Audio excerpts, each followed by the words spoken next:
Good morning, everybody. Myself, Vikash Jaiswal, and I'm from India. I'm presenting my study that I have presented at HA Stroke. And this study is all about the short and long-term efficacy of colchicine for prevention of stroke and major adverse cardiovascular event. A meta-analysis of CHANCE-3 and convinced randomized control trial. And I would like to thank all the co-authors involved in the study.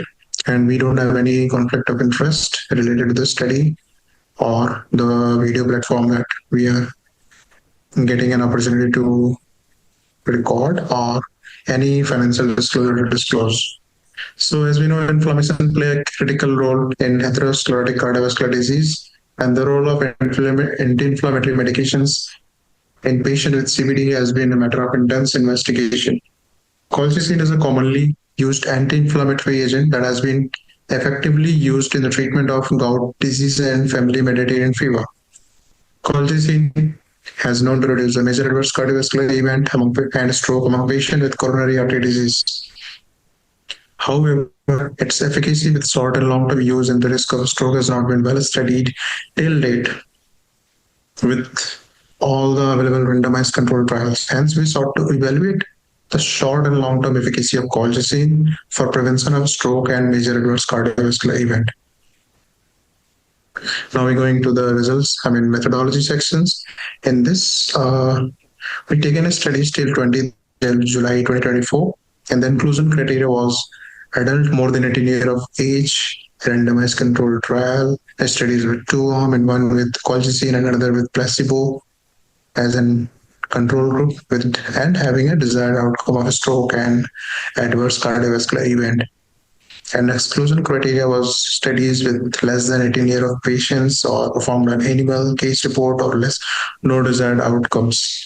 And our primary outcome was stroke, and the secondary outcome was major any adverse cardiovascular event, myocardial infarction, all-cause mortality, and cardiovascular mortality.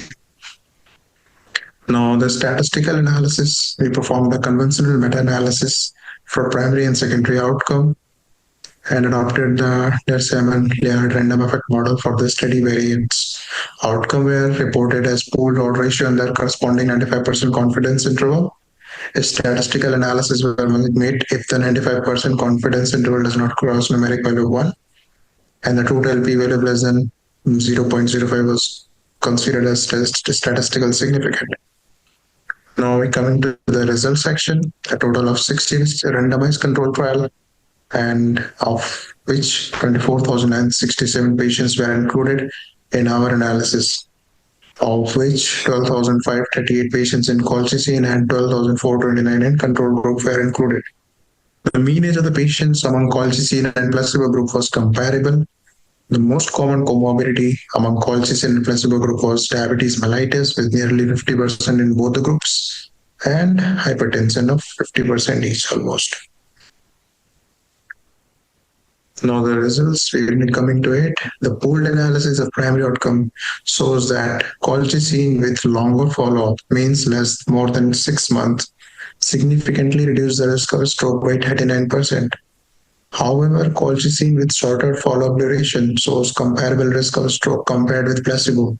Similarly, colchicine reduced the risk of MACE by 34% among patients with long-term follow-up, but not in the short-term group of patients.